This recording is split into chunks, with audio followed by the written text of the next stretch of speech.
Welcome to Tracking the Cats. This episode is with your host, Bob Sabin and Steve White. We have got a great episode planned for you all today. We are sponsored, as usual, by Stanberry Insurance with offices in Highlands, Silva, and Waynesville. This week, we're going to talk a little bit about football, and then we're going to get to our guest, which is the women's soccer coach at Western Carolina, Chad Miller. And I think we'll have some real good and interesting comments from him.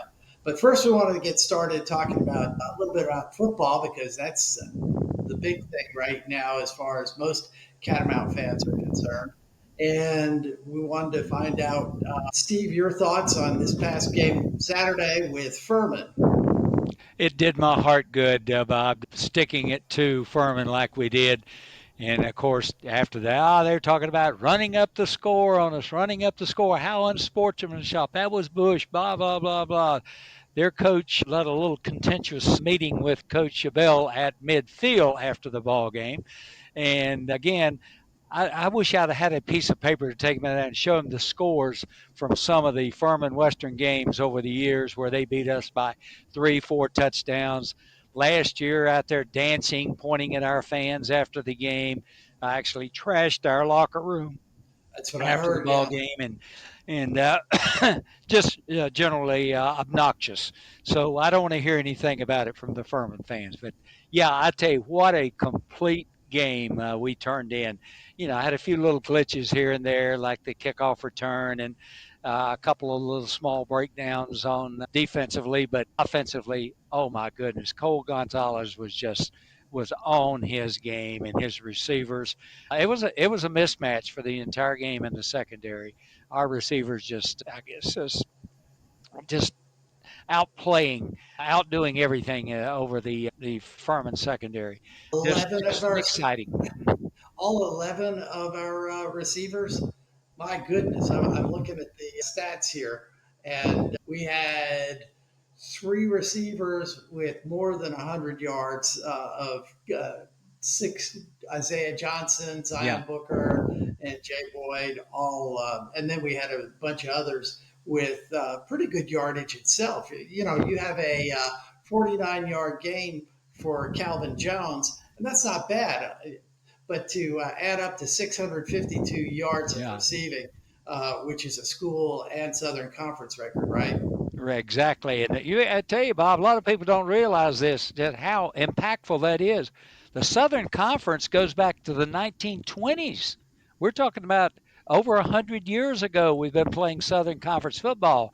And at that time, Alabama, Tennessee, North Carolina, Duke, South Carolina, Clemson, all those teams were in the Southern Conference. And it's evolved over the year, but those football records still stand. So Yes. you just think about all the quarterbacks that have come through the Southern Conference and all the offensive teams, and to be able to post those records. Oh my gosh, Cole Gonzalez, what a ball game! 620 yards, 801 yards of total offense. That is truly just a significant, eye-opening numbers. The total offense that goes back, that record goes back to 1977. Is that right? Well, no, for us, we broke the old record against Chattanooga in Yeah, '78, I think it 78. was. Okay. But Southern Conference record, breaking that, that's, like I say, over 100 years those Yeah. records have been around. Yeah, And for some of the those quarter. games back in the day were mismatches, right? So it Oh, was, yeah, um, definitely. you know, Definitely. Yeah. easy to roll up big yards if you had North Carolina playing Catawba or something like that. But that even back in the early days of the Southern Conference in the 20s, the pass had not been invented yet. Very few people really threw the ball back at that time. It didn't really become a huge factor until probably the 60s, the passing game, where it was. I guess a lot of people say maybe that's the major part of their offense as opposed to the running game, and evolved 70s, 80s, 90s, and today passing game is actually probably more predominant than the running game. But you got to have a good running game to win ball games.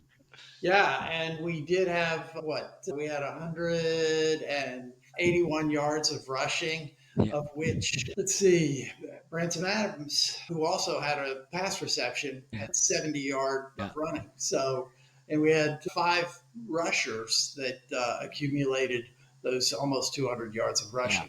exactly. But just that just got a lot of people's attention. Being Cole being the national player of the week, getting a lot of exposure. ESPN saw several things last night. Our rival, well, excuse me, the Greenville TV station and the Spartanburg TV station made a big deal out of it, and they're back down in Furman country with Cole winning the national player of the week award. But again, it's a little bit different coming up this week. We are going to play the number one defensive team. They were what, ranked 6 or 7 categories. They were number one in the nation. Mercer's defense before last weekend, and they're still up there in a lot of categories. So, a little bit different defense we're going to be facing this week. But as coach said both last night and after the game, it was a total game, and our defense stood out as well Yes. with the Furman game. I mean, Yeah. I'm looking at some of those statistics, Yeah. and you had, man, he had a lot of guys in there with multiple tackles, Oh yeah. assists. So So they stepped up big, particularly that goal line stand coming in on the 1 yard line, getting 4 downs, and we held them to turnover at that point yeah. after 4 downs. But yeah, like I say, and a lot of people got to play. That's another significant thing. I don't know what the total number was, but we had to have probably 70, 75 players actually saw action in that ball game Saturday. Well, it looks like we had about 20 guys on. Ooh, more than that. It looks like our defensive team had probably about 25 players. I can't count Yeah, them all now, but yeah. out on But the field. So yeah, everybody. We got full use of the two deep down to line. the three deep there at late in the ball game on the offensive and defensive lines. We really did, and even in the secondary. Yeah. Yep, and quarterbacks. We had three different Yes. quarterbacks in Right. action Yeah. too. Well, tell me a little bit about Mercer. You had mentioned that earlier. I know that they've had a great start to the season, but also when you look at their strength of schedule, some of those early games like Presbyterian, you would expect them to come away with big wins. Yeah, but here again, a thing. Now you talk about the schedule. Look what they did to Chattanooga a few weeks ago. They held Chattanooga's offense without a touchdown. Only gave them a field goal in that ball game. So that tells you that sort of takes away the myth about their schedule. Well, I wouldn't say a myth, but any I guess disparaging remarks about their schedule. But yeah, it definitely is not as nearly as tough a schedule as we have played. But you cannot deny those numbers. You look what they've done. It's, in their Citadel game, the Wofford game, these were very pretty impressive wins for them against the Southern Conference teams. Now Saturday, I cannot explain what happened to them Saturday. Sanford had been mediocre at best, and especially defensively, you're probably one of the worst Sanford defenses that they've had down there, and offensively, nothing like they've had in past years. But hey, that's you got to come to play every Saturday, and that's the way it's going to be this week. And we've really had our problems, Bob, down in Macon. What, it was 8 years since we won a game down there. I was there. I remember that one. Fortunately, I missed the last couple of games down at Mercer, but that's a tough place to play. For some reason, for us, it's very tough. Yeah, I have yet to get. I'm only an hour and a half from Macon Yeah. here in Atlanta, and I have yet to get to a Mercer game. Something whenever we're playing down there, it's happened. And this weekend, I'm going to be with the Grands down in Florida doing some baby chores, but having a great time. We'll have the game on both ESPN and the Catamount Sports Network. Try to sync those up so we can listen to Gary and watch the game, especially when we're on the road and we don't have our announcers Mike That's what Cook my daughter doing does the up in game. Richmond. She watches ESPN Plus, turns the sound down, and turns up Gary on the play-by-play. She said, "Oh, it's much better."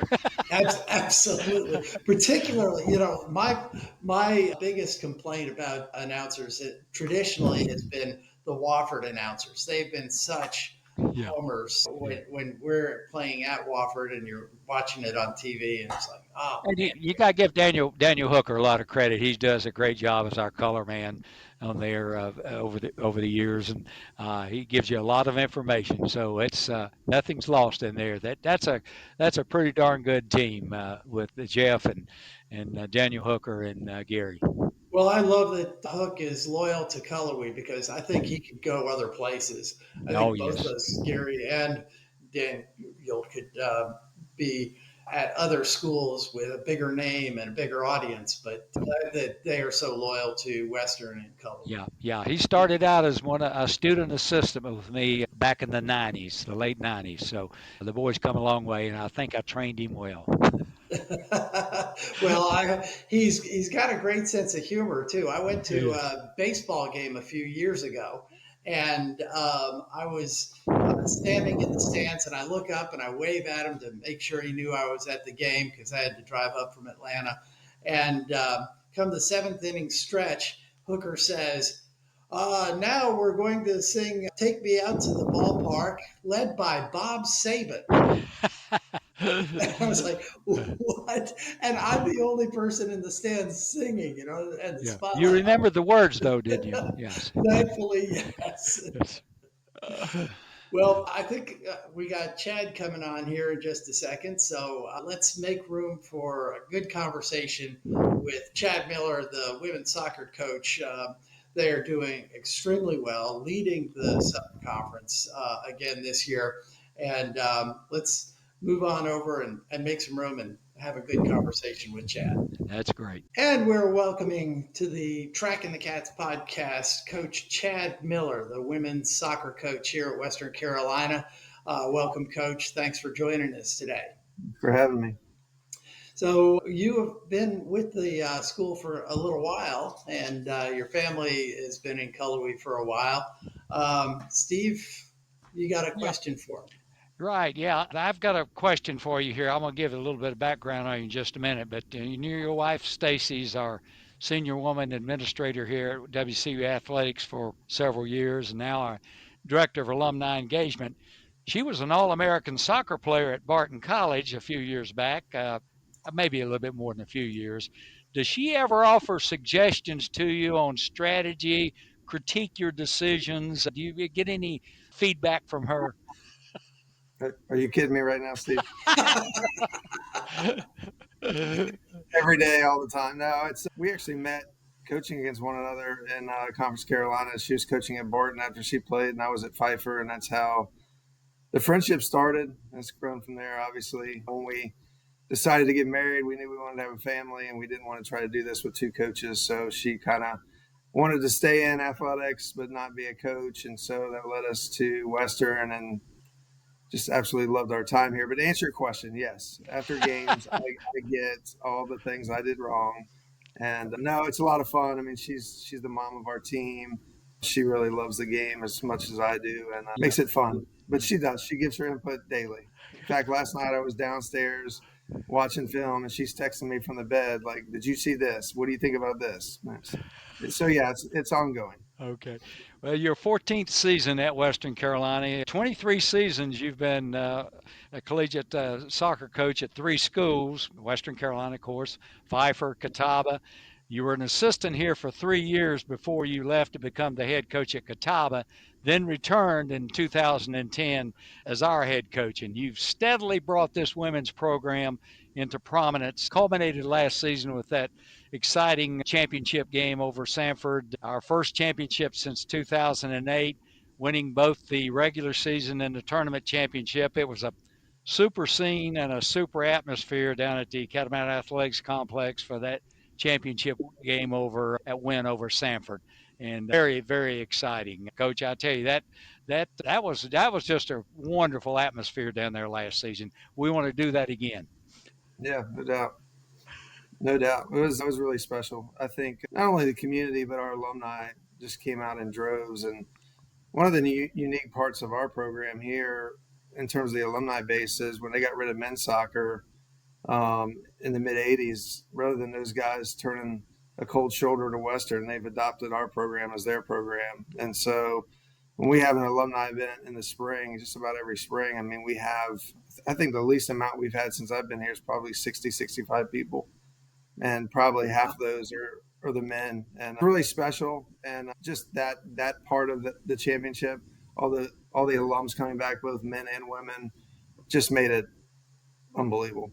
Unbelievable. Yeah, a lot of those guys, I know those guys well, and I remember it was really, I wasn't happy about what happened to the men's program, and a lot of my good friends, people like Brad Bradshaw and Jackie Adkins and Hank Komodowski was my graduate assistant here for a couple of years, and so pretty close to a lot of those guys. Duck Thomas, you name them, great Yeah, bunch of guys, great bunch of guys. absolutely. Yeah, and to that point, I am a soccer lover and I've never played the game, Chad. When I graduated in 1975, I took a job down at Camp Lab School, Cullowhee High School at the time, and they told me that I was going to be the soccer coach. And I knew it had something to do with a ball and a net, right? Well, the guys from, including Hank and another guy, John Shireman, from back in the day, came down and I was kind of like the faculty sponsor and they were the coaches and they helped the Cullowhee High School co-ed team. There were 2 or 3 girls on the team back then. And we were playing Asheville School, Christ School, one of the schools from Charlotte in a spring season. And they actually did pretty well. I was very pleased. And because of that, I'm a lifelong soccer fan. My boys played soccer. I have season tickets to the Atlanta United Major League Soccer program. So I credit those guys from back in the 70s and 80s. Great program. And I echo Steve's reports on, I wish that we could have continued with men's soccer.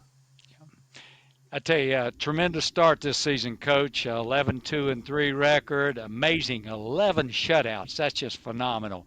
Undefeated at home, leading the conference, a 6-0-1 record, 2-point lead over second place Sanford. 2 matches left, both on the road with two very good teams at Furman this Thursday and over at Chattanooga on Sunday to wrap up the regular season. Then the tournament, which I think we're in pretty good position to maybe host a couple of matches here at Western. Your thoughts, I guess, maybe on the season-ending week here for your team.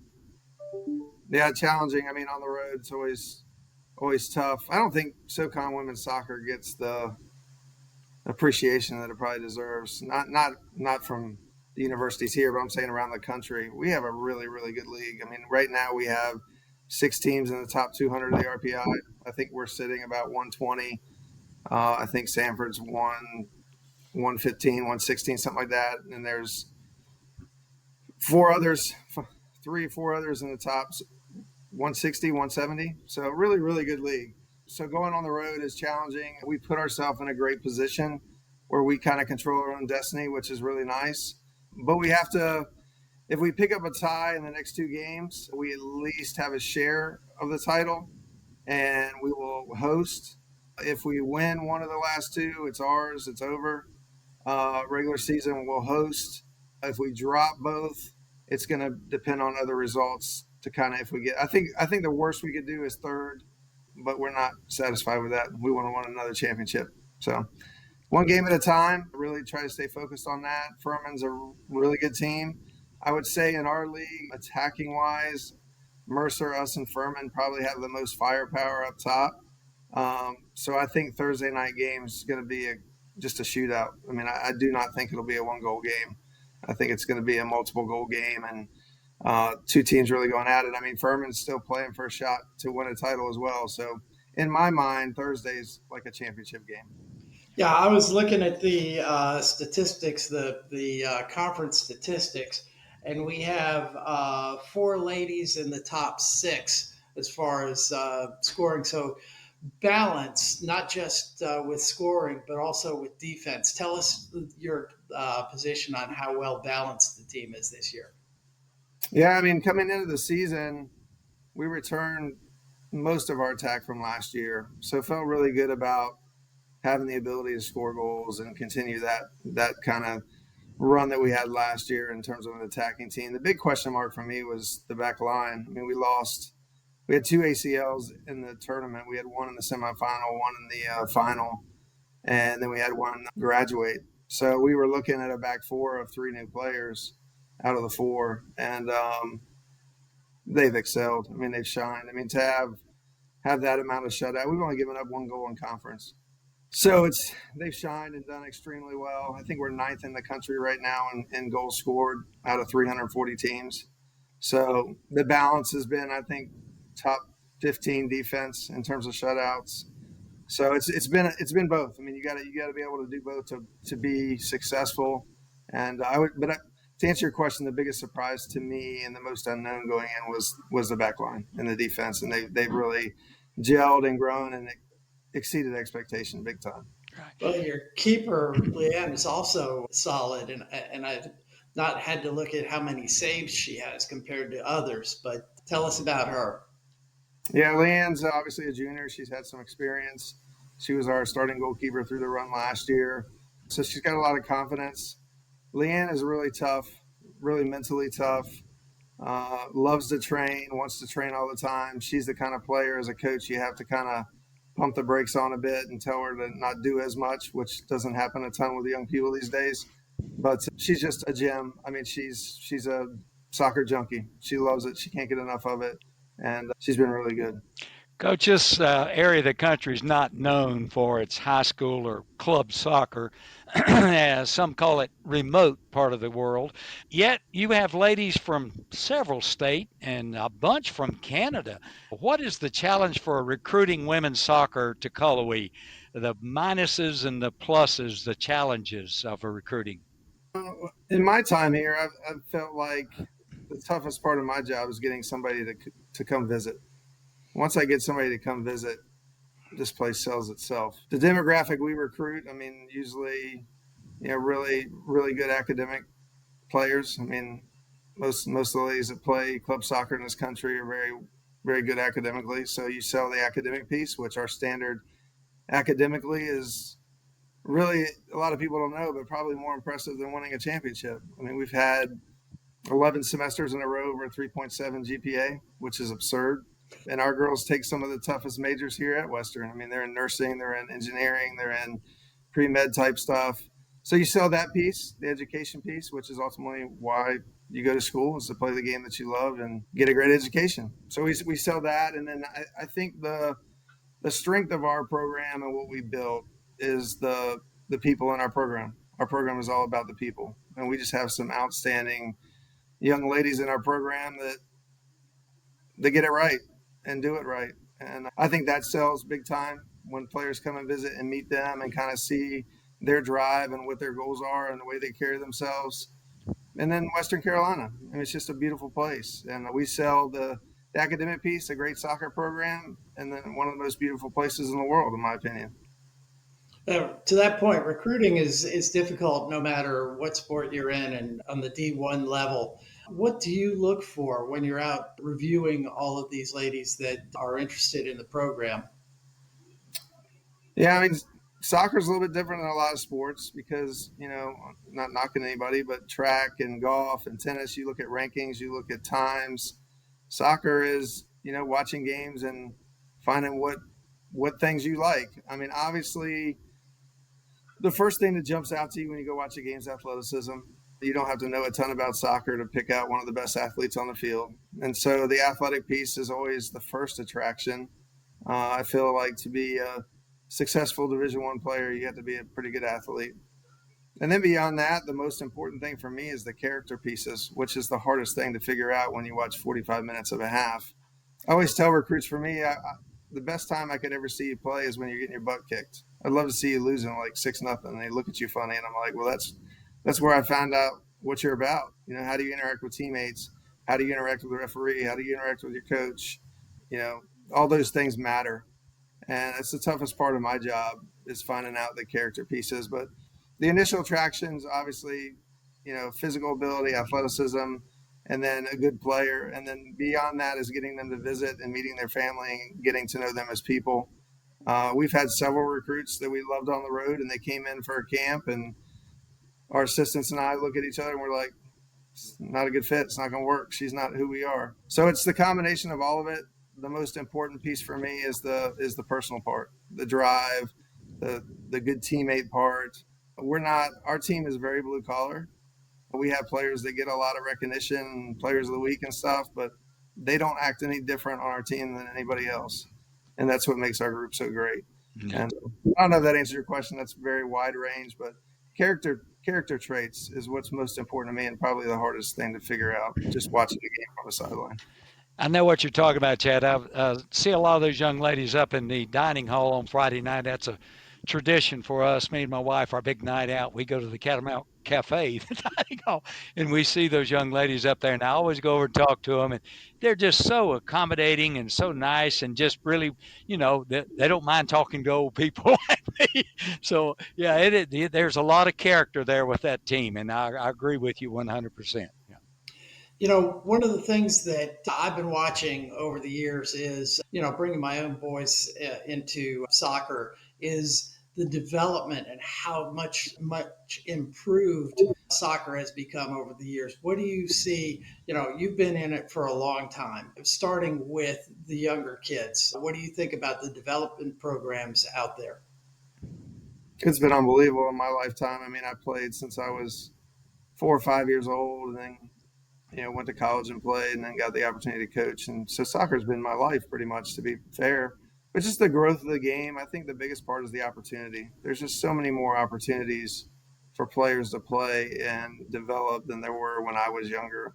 And on the women's side in particular, I mean, it's just ever since the '99 team won the World Cup and on that huge stage on TV, I mean, it's changed. You could argue it's changed a lot for women's sports in this country. But certainly on the soccer side of things, it's just grown so much that the female players in this country have an opportunity more than they ever have. And it just continues to grow. Professional level, there's more leagues than there's ever been. And so I think opportunity has allowed the game to grow and allowed players to get better training. Whereas, maybe 10, 15 years ago, there was very limited access to them to get good training. And now I would say there's opportunities for anybody that's really wanting or interested to do it. So yeah, that's what I've seen over my time is just more opportunity, just more expansion and a lot more fans. I mean, a lot of people in this country 20 years ago didn't know a whole lot about soccer, and now I would say I don't know percentages or numbers, but I would say there's a huge percentage more that follow soccer and know about soccer. Absolutely. Do you see the potential for more of the Southern Conference ladies to be able to move on to pro if they have that desire? And I know even in football, a lot of folks just look at it as, okay, I'm going to wrap it up in college. But are you seeing any of that from any of these ladies? Oh yeah, most definitely. We had in the last Women's World Cup, we had two SoCon players playing in the World Cup.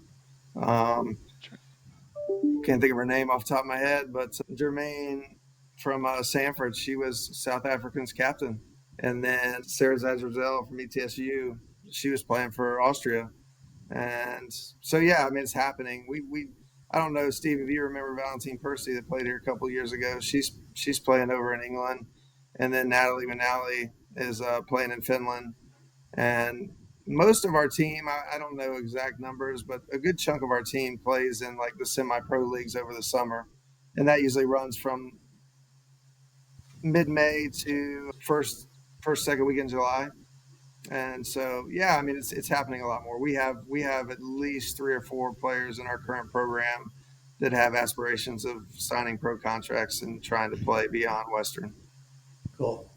Well, stepping back to wrapping up the season with these last two games, and you have a game in hand over the other teams. Pretty much everybody else has one game left. Furman has two. We have two because of the reschedule there for the hurricane.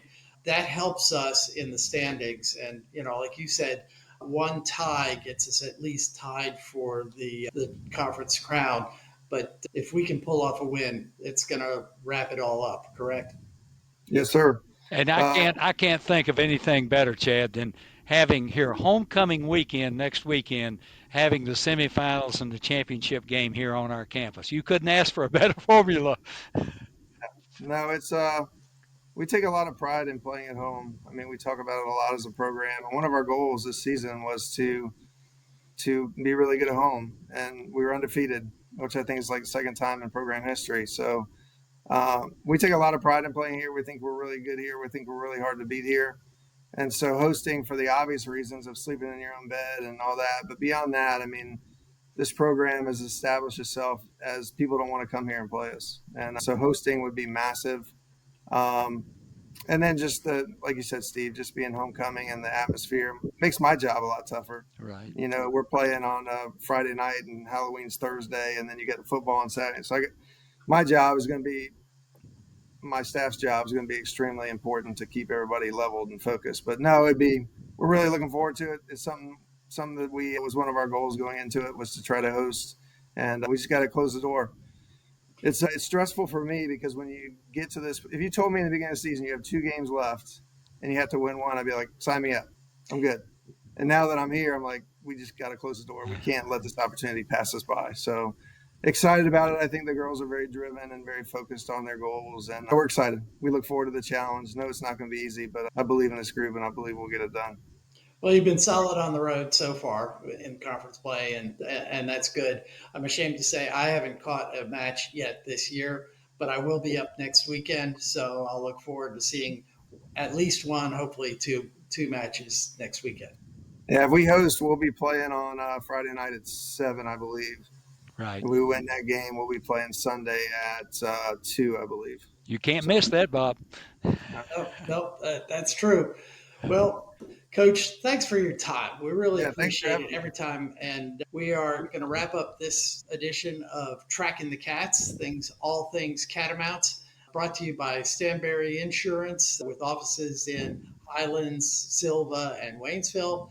And Coach Miller, we wish you the best of luck and go Cats. And we'll see if what Stacy says about your performance doing on the podcast too. See I'm what sure she'll have some comments.